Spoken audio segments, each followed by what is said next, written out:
all, we just wanted to say a huge, huge thanks to everybody for allowing us to come and talk. And I think in the weeks leading up to this, Andrea and I kept emailing back and forth like, what do we have to say? Because at first we are old media people, and we didn't want to think of ourselves as these big dinosaurs coming out of the tar pits while you guys are out there interacting and tweeting and shooting and doing all these things. And then the more we thought about it and the more we talked, we are actually starting down this road and have been down this road for a little bit.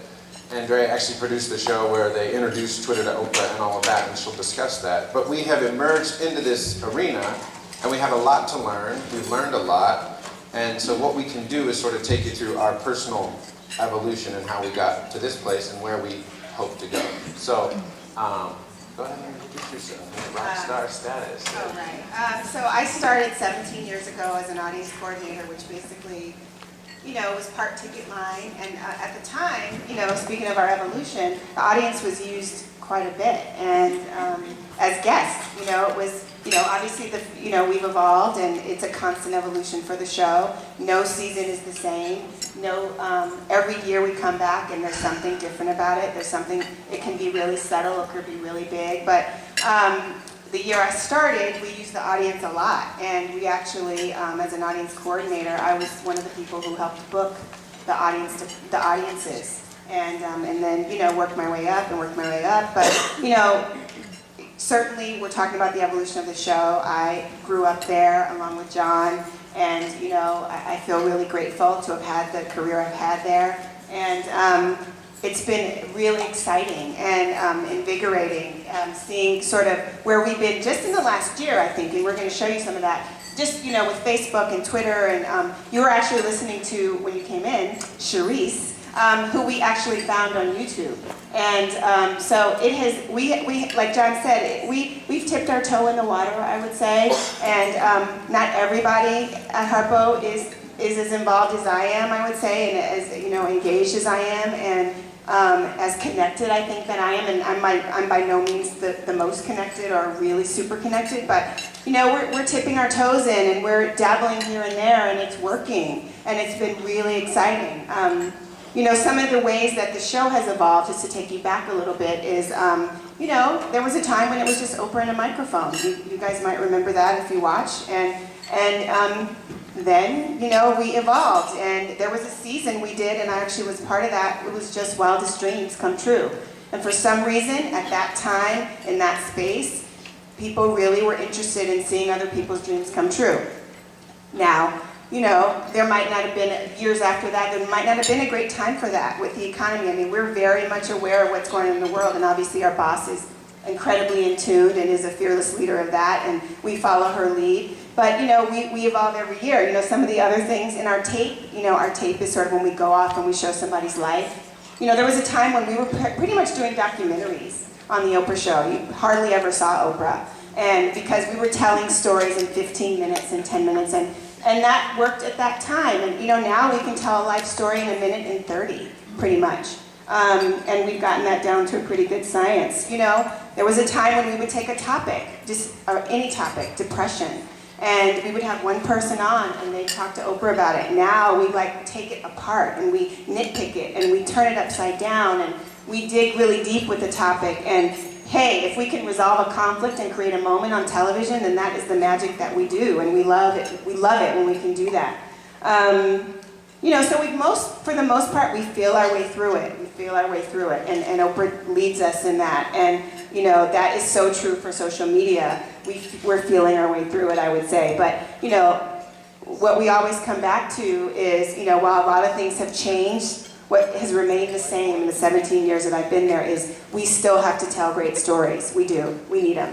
We still need to find really compelling, interesting, engaging ways to motivate, to entertain, sometimes educate. That is always going to be a constant, no matter how the landscape changes for you and out there in the world. We still, at the end of the day, we have to tell a great story. So that has remained the same and probably always will. Yeah, and Andrea comes from the production show side. I come from I spent the majority of my time at Harpo promoting the show. So selling all the great work that Andrea and her teams have done. And since then I transitioned into development, where we are creating, developing, grooming talent for other syndicated shows, you know, like Oprah that air at different times throughout the country, as well as prepping for the OWN cable network, which is going to launch in January, of which Oprah, you know, is a joint partner with Discovery, and that's a huge thing, and they're doing the Make Your Own show and all that fun stuff. And how it impacted what we do in promoting the show and marketing the show. In the old days, we would make a 30-second spot, we'd put it on a shelf, and we'd go to bed. You know, now there's a calendar with a strategy as to what assets go to Facebook, what if anything goes on Oprah's Twitter feed, or what goes on the show's Twitter feed, or what goes on our executive producer's Twitter feed, and what around the universe we can do, what goes to Oprah.com, what goes here, what goes there, what goes to MSN. It's a twisted tale of woe that has expanded well beyond 30 seconds. And to get back to Andrea's point, is at the core, we are a storytelling company. And I don't think, you know, whether it's black and white, AM radio, 8 tracks, albums, CDs, discs, at Hulu, and whatever else, it comes down to content. And that's whether you're writing the blog, you're doing your blog, you're wearing your necklace to not distract from the blogging thing we went to yesterday. It comes down to stories and how they're told. And if you can tell a story well, you know, Andrea said they can tell a good story in a minute 30. That is very much the same time frame that a lot of you all are working in. It comes down to that. How it is distributed, how it is spread across to your audience, to our collective audience, that's really where the magic is, but it starts with the story. And we happen to work for, in case anybody didn't realize, Oprah Winfrey, if you're not familiar, has her own show. She's been a little successful. She's the only person named to Time Magazine's Top 100 list every year since its inception. And those of us who work with Oprah, she is, I was at another thing the other day and they were talking about the Oprah brand and all this, and I'm like, well, when the brand actually tells you what the brand wants to do, it's really about a person. And everything we do comes back and reflects on her, and we take that very, very seriously. Of course, she is a phenomenon and has been for 25 years. Little known fact, when she was a local show in Chicago, head-to-head to Phil Donahue, remember him? Caller, are you there? In the very first sweeps, she debuted in January, the very first sweeps period where we get graded on ratings, she beat Phil head-to-head and has never lost in 25 years. There's a full circle moment with Phil, actually. Phil wrote a piece for her as Time 100 in Time 100's issue, and he called her a once-in-a-century woman, which is really true. Yeah. So, in 2 decades of television, just to give some scope, she's done 4,500 hours of unforgettable television across 145 countries.